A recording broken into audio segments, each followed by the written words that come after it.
በኮሪደር ልማት ምክንያት በየከተሞቹ ሰፋፊ የሚባል ቦታ እንደሚፈርስ ይፋ ተደርገዋል። በዚህም ለመንገድ፣ ለአረንጓዴ ልማትና ለግንባታ የሚውለው የአንድ ከተማ መጠን ምን ያህል መሆን እንዳለበትም ታውቋል። በሌላ በኩል ደግሞ በውጭ ለሚኖሩ ኢትዮጵያውያን በወኪሎቻቸው በኩል የፋይዳ መታወቂያን ከባንክ ሂሳብ ጋር ማስተሳሰር እንደሚችሉ ተገለጸ። የኢትዮጵያ ንግድ ባንክ በበኩሉ የባንክ ሂሳባቸውን ያላስተሳሰሩ ደንበኞች ምንም አይነት የባንክ አገልግሎት ማግኘት እንደማይችሉ አስታውቋል። ሰላም ቤተሰቦቻችን፣ መረጃዎቹን የት ሀገርና የት ከተማ ሆናችሁ እየተከታተላችሁ እንደምትገኙ በሐሳብ መስጫው ላይ ጻፉልን። አሁን ዝርዝር መረጃዎቹን አንድ በአንድ ወደ እናንተ እናደርሳለን። እስከ መጨረሻው አብራችሁን ቆዩ። በውጭ የሚኖሩ ኢትዮጵያውያን በወኪሎቻቸው በኩል የፋይዳ መታወቂያን ከባንክ ጋር ማስተሳሰር እንደሚችሉ ተገለጸ።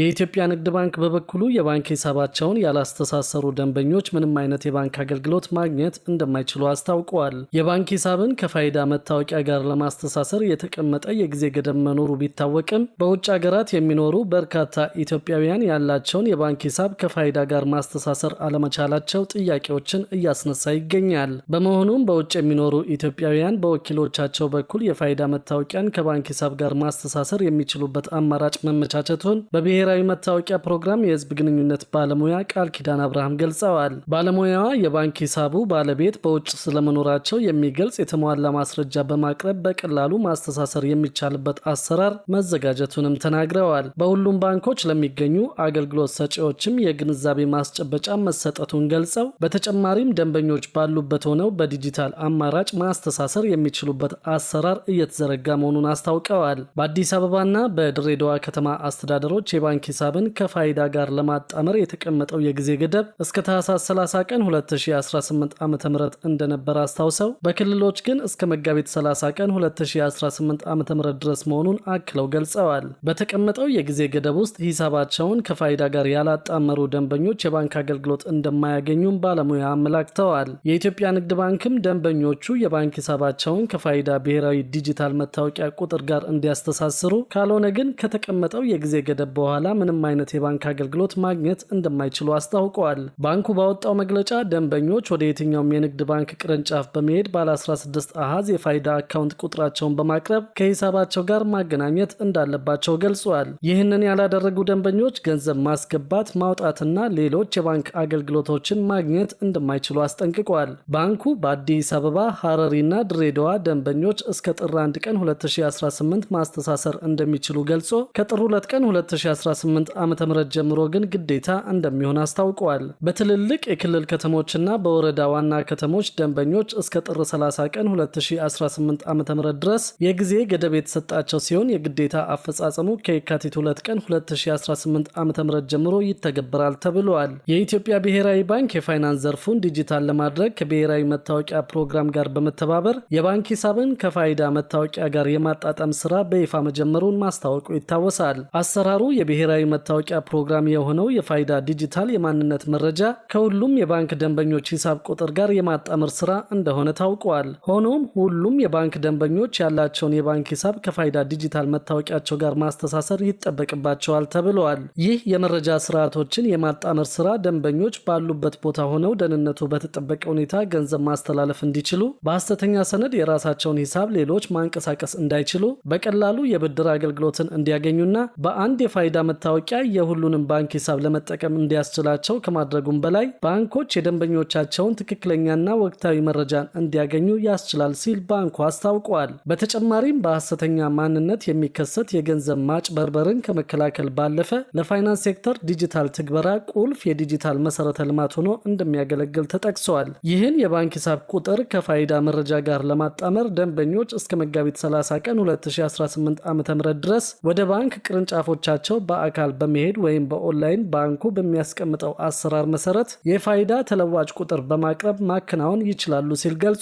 ለፋይዳ ያልተመዘገበ ማንኛውም የባንክ ደንበኛ በቅድሚያ በአቅራቢያው በሚገኘው የፋይዳ ምዝገባ ጣቢያ በመሄድ መመዝገብ ይኖርበታል ሲል ባንኩ ጨምሮ አስታውቋል። በሌላ በኩል ደግሞ በኮሪደር ልማት ምክንያት በየከተሞቹ ሰፋፊ የሚባል ቦታ እንደሚፈርስ ይፋ ተደርገዋል። በዚህም ለመንገድ፣ ለአረንጓዴ ልማትና ለግንባታ የሚውለው የአንድ ከተማ መጠን ምን ያህል መሆን እንዳለበትም ታውቋል። በሀገር አቀፍ ደረጃ ከ60 በላይ ከተሞች ላይ እየተከናወነ ባለው የኮሪደር ልማት ከ300 በላይ ፕሮጀክቶች በመጀመሪያው ዙር መጠናቀቃቸውን የከተማና መሰረተ ልማት ሚኒስቴር አስታውቀዋል። የኮሪደር ልማት ፕሮጀክት ከተሞች ተመራጭ የቱሪዝምና የኢንቨስትመንት መዳረሻ እንዲሆኑ ታቅዶ እየተተገበረ የሚገኝ የልማት ፕሮግራም መሆኑን አስታውቀዋል። የከተማና መሰረተ ልማት ሚኒስትር ዴኤታ ሄለን ደበበ በሰጡት ማብራሪያ መንግስት ከተሞችን ለዜጎች ኑሮ ምቹና ተስማሚ ከማድረግ ባለፈ ለኢንቨስትመንት መዳረሻ እንዲሆኑ ልዩ ትኩረት ሰጥቶት እየሰራ ይገኛል ብለዋል።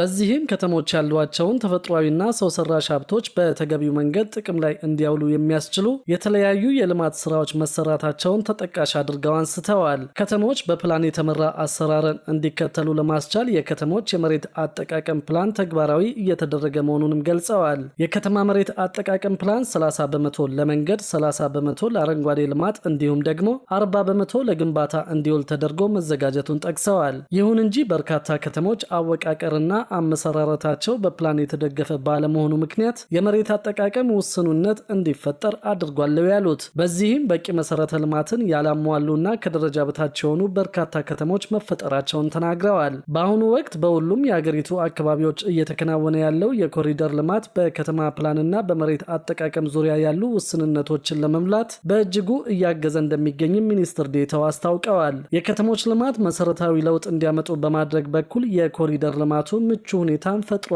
ያሉት፣ እንዲሁም አረንጓዴ ስፍራዎችን ለማስጠበቅ ያለአግባብ ታጥረው የቆዩ መሬቶች ጥቅም ላይ እንዲውሉ አስቻይ ሁኔታን መፍጠሩን ተናግረዋል። በመሆኑም የዜጎችን ፍትሃዊ ተጠቃሚነት ከማረጋገጥ ባሻገር ዘመናዊና ተወዳዳሪ ከተሞችን ለመገንባት የኮሪደር ልማቱ ትልቅ መነቃቃት መፍጠሩን ጠቅሰዋል። በአሁኑ ወቅት የኮሪደር ልማት ስራዎች በሁሉም ክልሎች ባሉ 60 ከተሞች ተግባራዊ እየተደረገ መሆኑን የተናገሩት፣ ከዚህ ውስጥ ከ30 በላይ ከተሞች የመጀመሪያውን ዙር አጠናቀው ወደ ሁለተኛው ዙር መሸጋገራቸውን ገልጸው ለስኬታማነቱ ሚኒስቴር መስሪያ ቤቱ አስፈላጊውን ድጋፍና ክትትል እያደረገ መሆኑን አስታውቀዋል። በዚህም ከ300 በላይ ፕሮጀክቶች ሙሉ በሙሉ ተጠናቀው አገልግሎት መጀመራቸውን ጠቁመው የፕሮጀክቱ አካል የሆኑና ለተለያዩ አገልግሎቶች የሚውሉ ከ500 ኪሎ ሜትር በላይ የመንገድ ግንባታዎች መካተታቸውን ገልጸዋል። ይህ መንግስት እያከናወነው የሚገኘው የኮሪደር ልማት ከተለያዩ አካላት ተቃውሞ እየገጠመው እንደነበርም የሚታወስ ጉዳይ ነው። በተለያዩ ከተሞች የሚካሄደውን የቤቶችን ፈረሳ በመቃወም አምነስቲ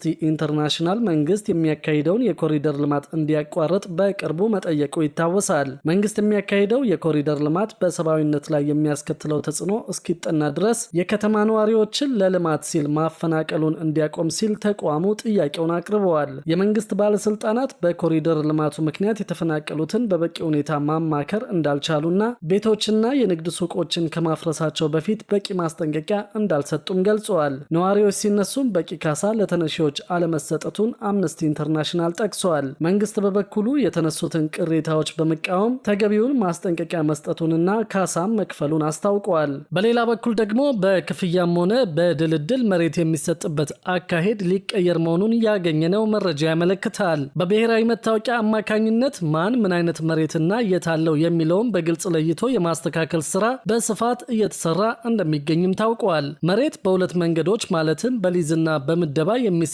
ቢሆንም በተለይ መሬትን በምደባ መስጠት የከተሞችን እድገት እየገታ መሆኑን የከተማና መሰረተ ልማት ሚኒስቴር አስታውቀዋል። የከተማ መሬት 90 በመቶ በምደባና 10 በመቶ ደግሞ በሊዝ በመሆኑ ከተሞች እንዳያድጉ እያሰራቸው ነው ያሉት በከተማና መሰረተ ልማት ሚኒስቴር የከተማ መሬት አስተዳደር ዋና ስራ አስፈጻሚ አቶ ብዙአለም አድማሴ ተናግረዋል። መንግስት መክፈል የማይችሉና አቅም የሌላቸውን ዜጎች ለመርዳት በከተሞች መሬት በምደባ መስጠቱ እድገታቸውና ተወዳዳሪነታቸውን በየጊዜው እያወከ እንደሚገኝ ተናግረዋል። ላንድ ፎር ላይፍ የተሰኘው ሀገር በቀል ድርጅት ሊቀመንበር ዶክተር መለሰ ዳምጤ በበኩላቸው ኢትዮጵያ ውስጥ መሬት ከብዙ ውስብስብ ጉዳዮች ጋር የተያያዘ መሆኑን ተናግረዋል። ተገቢውን የመሬት አስተዳደር ስርዓት በመገንባት ዘመን አፈራሽ ቴክኖሎጂና ሀገር በቀል እውቀቶችን በማቀናጀት ጥሩ የመሬት አስተዳደር ማስፈን እንደሚያስፈልግም አሳስበዋል። አቶ ብዙአለም አሁን ግን መሬት በምደባና በጨረታ እየቀረበ መሆኑን ገልጸው ሁለቱም የድሃውን ችግር በውሉ ባይፈቱም በተነጻጻሪነት ግን ምደባ በተሻለ መጠን የድሃውንና የመካከለኛውን የህብረተሰብ ክፍል ችግር ለመፍታት ታስቦ የሚተገበር ስራ መሆኑን ተናግረዋል። ስራ አስፈጻሚው በከተሞች መንግስት በራሱ በጀት መሬት ካዘጋጀ በኋላ ያወጣውን ወጪ በማይመልስ ዋጋ በምደባ አስተላልፎ መሬትን ለዜጎች እያቀረበ መሆኑን አስረድተዋል። የከተማ የመሬት ፍላጎት እየሰፋና እየተለጠጠ ቢሆንም መንግስት ከሚቀርብለት ፍላጎት 35 በመቶ ብቻ የሚሆነውን ብቻ እየመለሰ መሆኑን ተናግረዋል። የሚቀርበው የመሬት ፍላጎት ከፍተኛ በመሆኑ ለጥያቄው አንድም ከተማ ተስፋፍቶ አሊያም ደግሞ የድሮ ከተማ ፈርሶ ካልተሰጠ የሚፈበረክ መሬት እንደሌለ ተናግረዋል። በኢትዮጵያ በከተሞች 6.6 ሚሊዮን ቁራጭ መሬቶች መኖራቸውን ያስረዱት አቶ ብዙ ዓለም ከዚህ ውስጥም 2 ሚሊዮን የሚሆኑት ተመዝግበው የተቀመጡ ናቸው ሲሉ ተናግረዋል። በመሬት የሚታዩ ሰፋ ያሉ ብልሹ አሰራሮችን ለማስቀረት በምደባና በሊዝ የሚሰጠውን መሬት ማን ይወስን የሚለውን በተመለከተ ለሚከፍሉ በውድድር በሊዝ እንደሚወስዱ፣ በምደባ የሚሰጡ መሬቶችን ደግሞ የክልል ካቢኔ እንዲወስን መደረጉን ተናግረዋል። በአገር አቀፍ ደረጃ የመሬት መረጃ ተሟልቶ አለመገኘቱ ማን የትና ምን አይነት መሬት እንዳለው በግልጽ የማይታወቅ ስለሆነ በብሔራዊ መታወቂያ አማካኝነት ማን ምን አይነት መሬትና የታለው የሚለውን በግልጽ ለይቶ የማስተካከል ስራ በስፋት ይከናወናል ብለዋል። በከተማ መሬት ላይ መስራት ጦር ሜዳ ላይ እንደ መስራት ይቆጠራል ያሉት ስራ አስፈጻሚው በተቋማት ውስጥም በውጭም ያሉ አስቸጋሪ ኃይሎች የበዙበት ዘርፍ ነው በማለት ገልጸውታል። የከተማ መሬት በርካታ ተዋናይና ከፍተኛ ፍላጎት ያለበት በመሆኑም ወደ መሬት ተቋም የሚገቡ ሰራተኞች ለቅጥር ብቻ ሳይሆን ጥቅም የሚገኝበት መሆኑን በማስላት ስለሆነ ዘርፉ በትግል የሚመራ መሆኑን ተናግረዋል። በየጊዜው እየጨመረ መጣ ለሚሉት የመሬት አቅርቦት ፍላጎትና ከዚህ ቀደም ለማህበር መሬት ሲሰጥበት የነበረውን መሬት የመደልደል አሰራር አሁን ግን ማህበራት ተደራጅተው ህንፃ ወደ ላይ እንዲገነቡ እየተደረገ መሆኑን አስረድተዋል።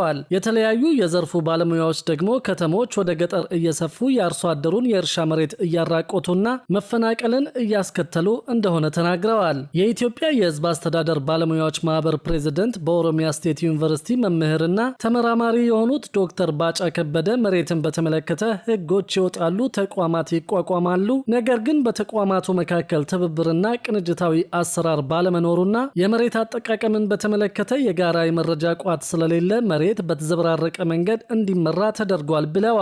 በመንግስትና በህዝብ መካከል የተቀራረበ መስተጋብር ያስፈልጋል ያሉት ዶክተር ባጫ መሬትን የተመለከቱ ህጎች በሁሉም ክልሎች ቢያንስ ተመሳሳይ ባይሆን እንኳን ተቀራራቢነት ያላቸው መሆን እንደሚገባቸው አሳስበዋል።